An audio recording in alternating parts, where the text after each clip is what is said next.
Hey, Hunter. Thank you for having me today. It's great.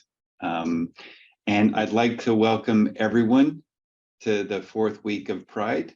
I know we've been celebrating it quite a bit at Freddie Mac. We have all kinds of events going on this month. And as the new chair of the Pride BRG this year, I've been really just pleased and proud of everything that the team has been doing this year. I love that. Thank you for welcoming everyone into the space, marking where we are in our celebration. I will yes and to that. I would like to celebrate the 6th month of Pride because every day is Pride, right, Brandon? That's right. That's right. So I read a little bit about your bio. Anything you'd like to share about yourself, maybe your career journey and your role now at Freddie Mac? Yeah, Hunter, thanks. So I grew up living in about 12 of the 50 states. So I have experienced many corners of the country. I had the opportunity to live abroad for about 5 years as part of my work life. And I'm a computer scientist by training. And so I've been in various sort of computer science roles, since I started my career. And I know when you and I were talking before, when I started my career in the 90s on Wall Street, kind of had in my head that, very conservative kind of environment on a trading floor. And I didn't feel comfortable being out. And I know I shared this story with you, but in the 90s, one of my bosses was leaving, and I threw a little leaving do for her in New York City. And I organized this event at a place called Lucky Chang's. So Lucky Chang's is in the East Village of Manhattan, and they have sort of drag and burlesque shows, right? And I had all these people from Goldman going there. We had a great time. We got together at sort of a bar across the street afterwards, and I sort of came out. And I got the reaction, "Oh, really?" Yeah. Shocking. Any other news you want to share with us that would be insightful? And I joked about it, but Hunter, what I realized is a lot of what kept me coming out was all in my head. It wasn't necessarily what I experienced with people. It was all in my head. It was more internalized homophobia. And that really taught me that I could take more risk. I could be more vulnerable with people, and that would open more doors, both personally and professionally. Oh my gosh. Being vulnerable with people is a practice in my life because it is something that, I feel like there's two sides to the coin, and then there's that like little thin strip of the coin that's like right there, because there's like, see me, see me, see me, don't look at me, don't look at me, don't look at me. And then there's that thin strip of the coin that I try to like walk on like a little character. It's a balancing act of like, how do I be vulnerable and be my authentic self and protect myself, and take care of myself. It's a fine line. And on a good day, when it's successful, then I am closer to people, right? And they're closer to me. And we'll get into this of like, then how we can help people, right? When we figure out how to navigate that for ourselves. I'm really curious about your past. So you said you lived in 12 states? Yeah. What was going on? Well, the joke is we were on the run from the law. But it's nothing that interesting. So I grew up with a single parent, and she was young when she had me, and we just moved around the country as she was sort of getting her education and sort of building her professional career. And so we ended up becoming more like Bedouins, I think. So in your experience when you were moving around at an early age and often, did you experience things that started dialed in that internalized homophobia? And did you also experience things that maybe were a little more accepting, or was it more one or the other? Yeah, that's a really good question, because I've lived in places like New York City and Los Angeles and London. And then I've lived in really small towns like Rock Springs, Wyoming, and Clinton, Oklahoma. Mhm. And the first gay person I ever remember meeting was in a small town. Mm. And I was, I don't know, in 8th grade or 9th grade. It was in Western Oklahoma. And he was out. And so, there's this idea that the only people that are out are in big cities, that it's Mhm. safe to be out in a place like New York. And that probably feels true. But as I'm recalling my life, the first person I ever met who was out, who came out to me and was very vocal about it, was in a town of 20,000 people in Western Oklahoma. So just goes to show you, you can't make too many assumptions about people, about culture, about what people are prepared to accept or not accept. Mhm. Oh, I love that story. Thank you for sharing that. It's so Yeah. wonderful to hear about this unexpectedness, right? Yeah. And the assumptions, what they say about assumptions. So it's Yeah. really great to break that. And that was, that was before a lot of gay rights movements had happened in the United States. There were some that had happened, but there was still like laws hadn't been enacted yet. That's so wonderful. And that must have been, I don't know, what was that like for you? Well, you said you were in 8th grade? Yeah, it was before I came out and before I had even really acknowledged to myself that I Uh-huh. was gay. But what it showed me is, somebody was courageous and I had exposure to a courageous person early Mm, in my life. mm, And I think that probably impacted me, right? In a mm, very positive mhm. way. Yeah. One of our queer angels Yeah. shining a light on you.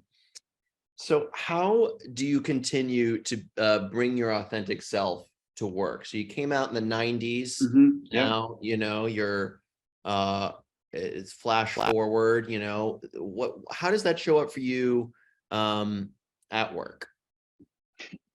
What I try to do is to make being gay just a regular part of conversation. I have a partner who I've been with for over 20 years. We're married. Congratulations. Yep, we're married.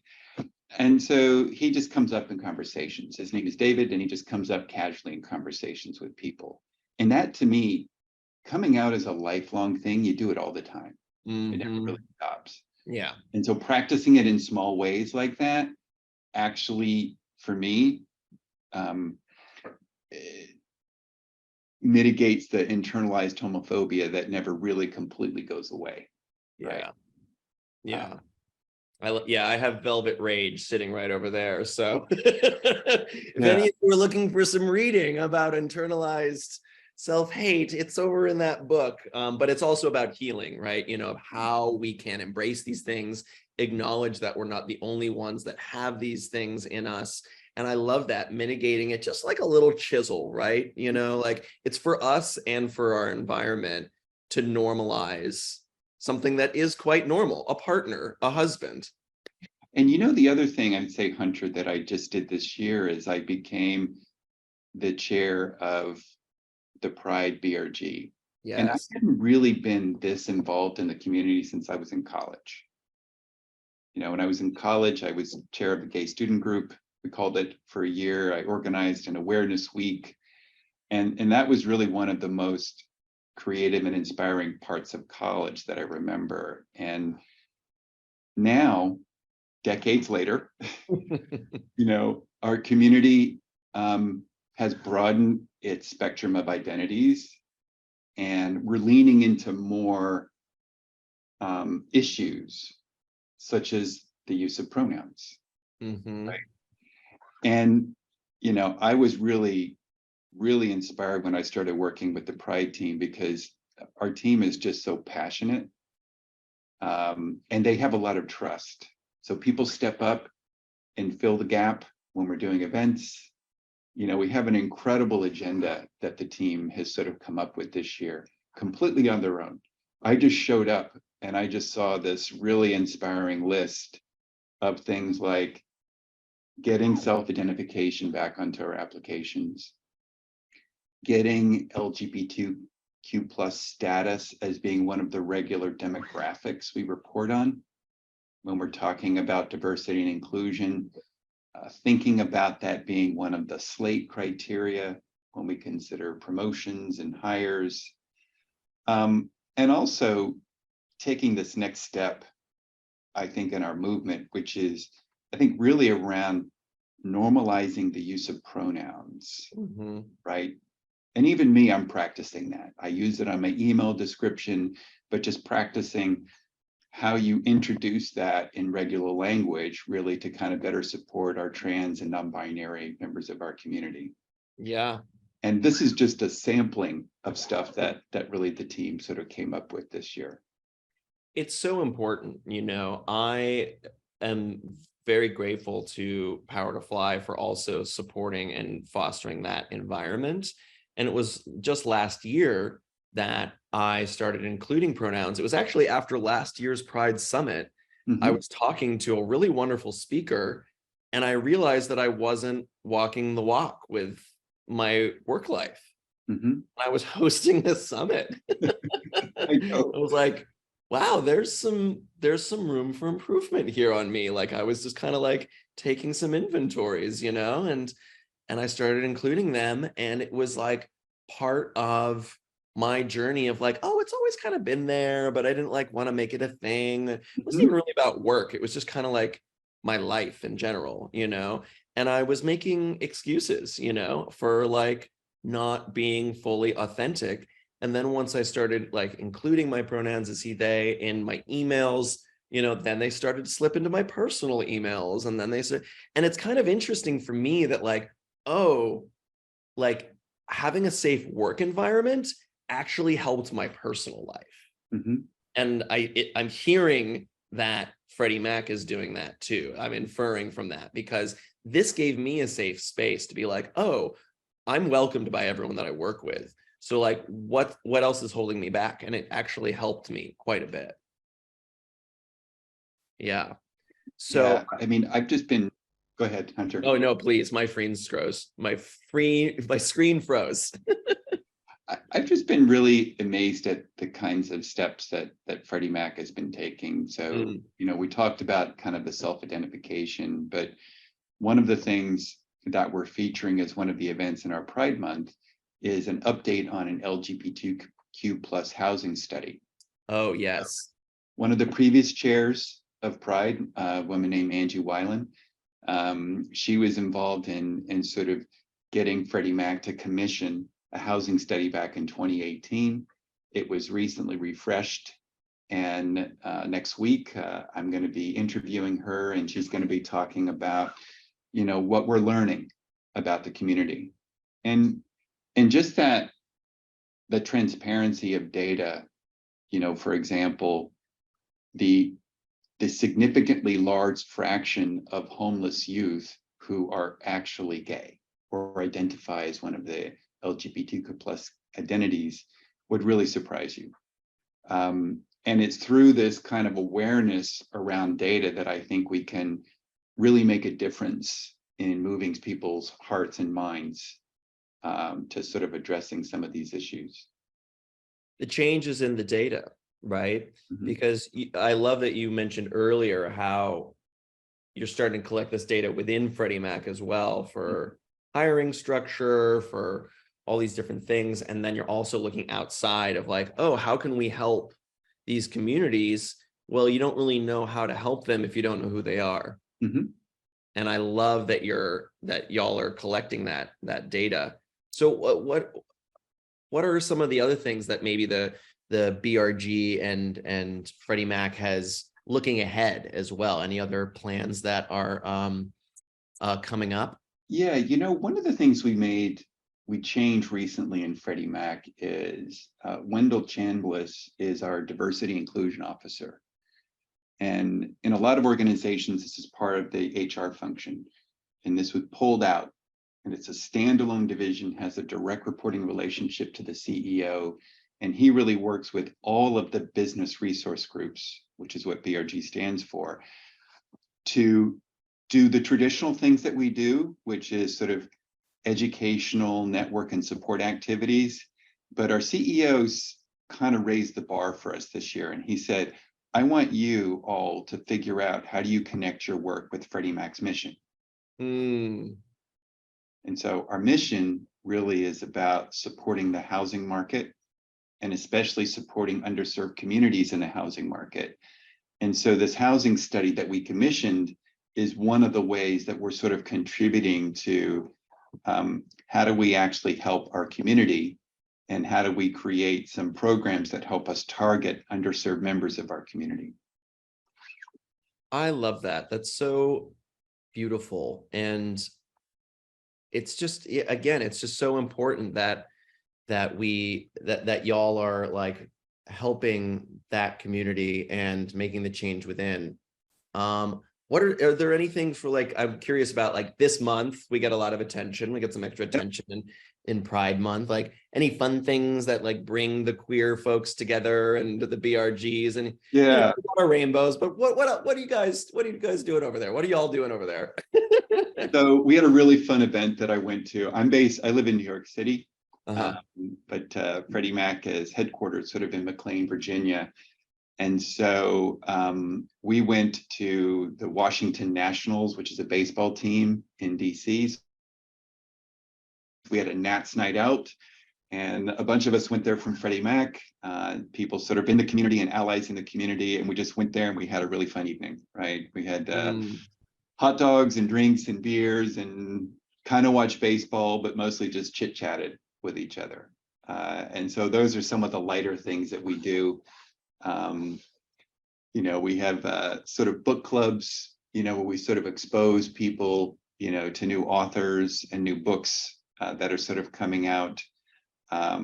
And we've also started to get our presence out there in various conferences.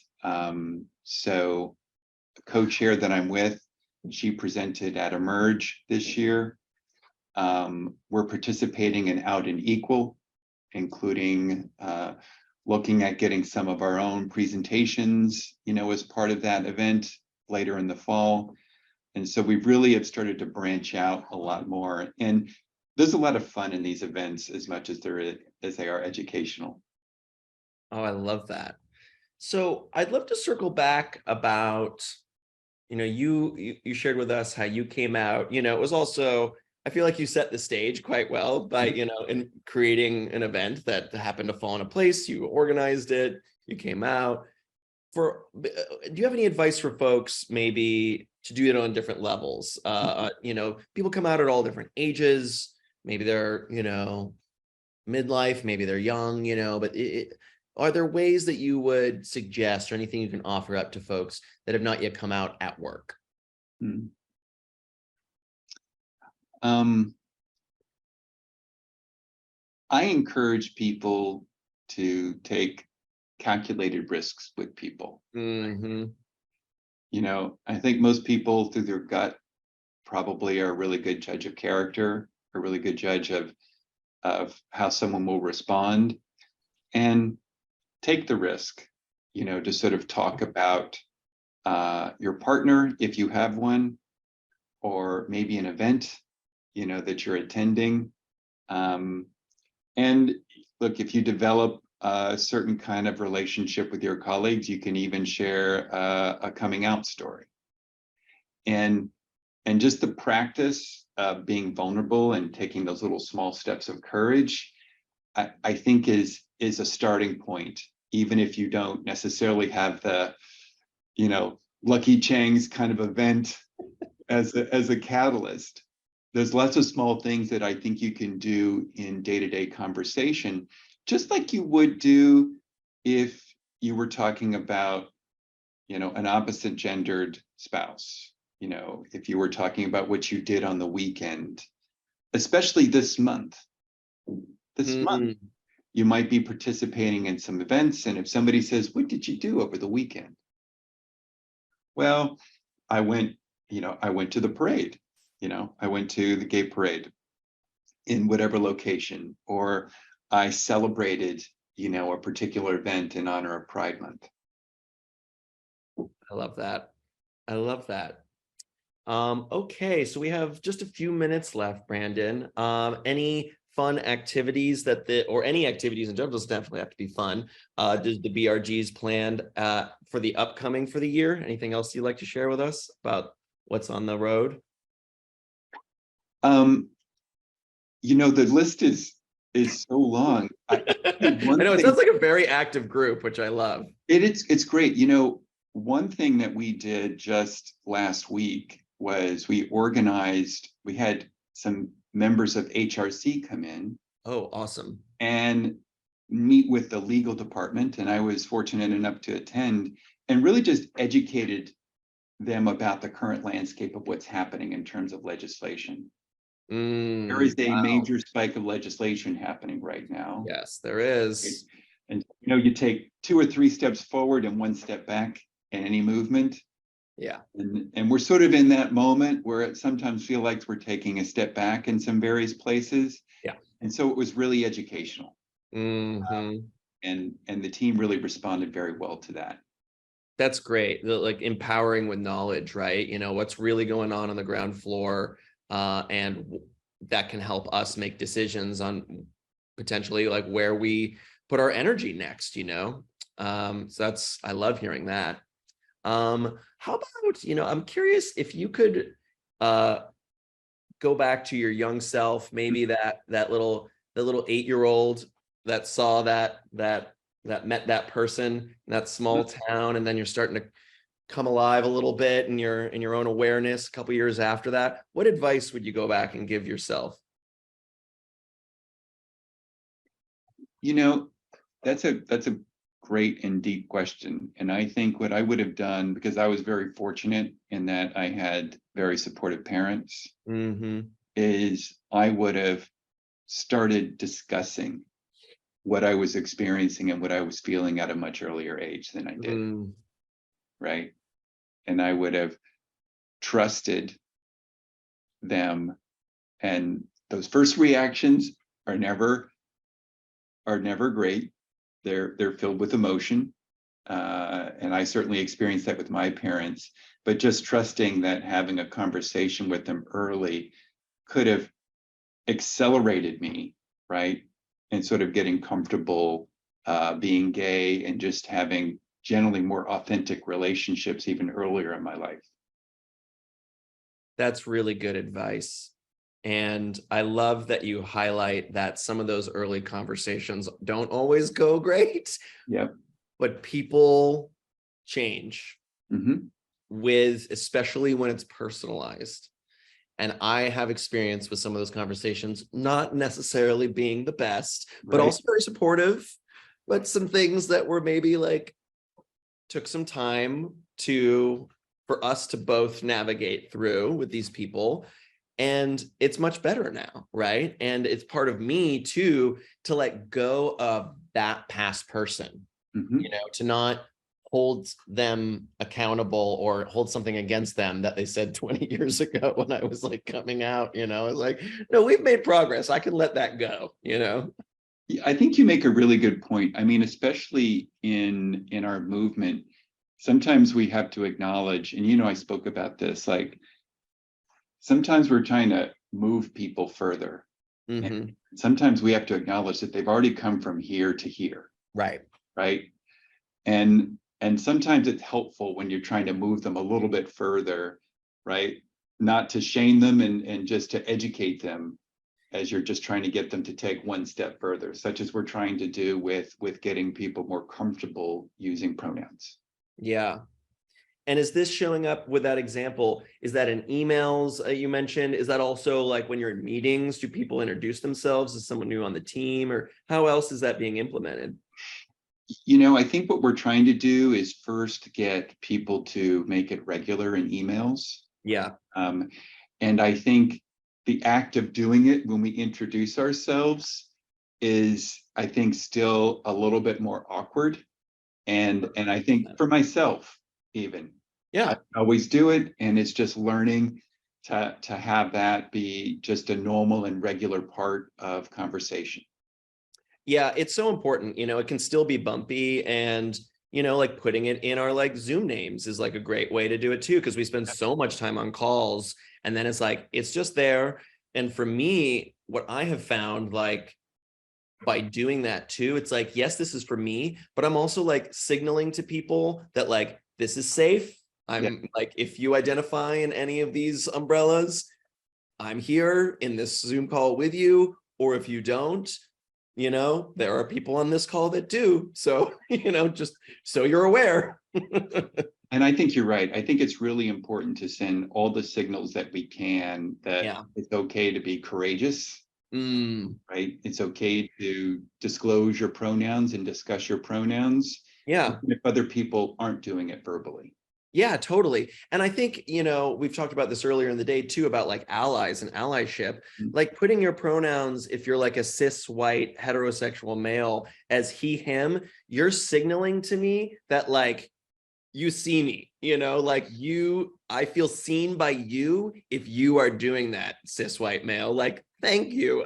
That's like, if I could give a tip to an ally, put your pronouns in. Like, that's an act of allyship.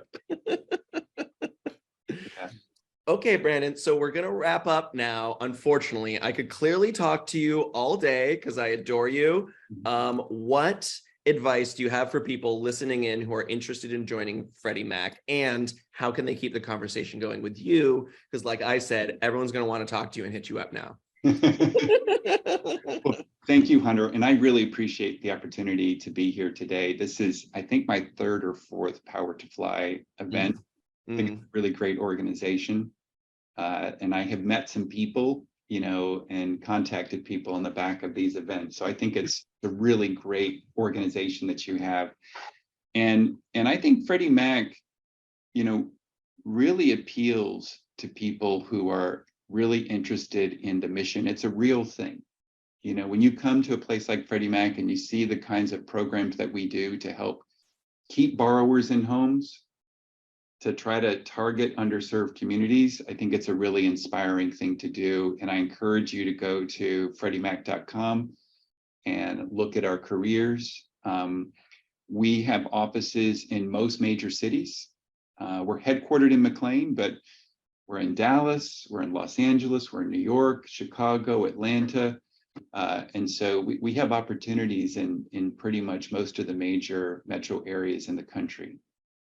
So awesome. And how can folks stay contacted with you? So one way that I've done that is through LinkedIn, sort of give me a little context about the fact that we had this conversation or introduction in Power to Fly, and we can sort of take it from there.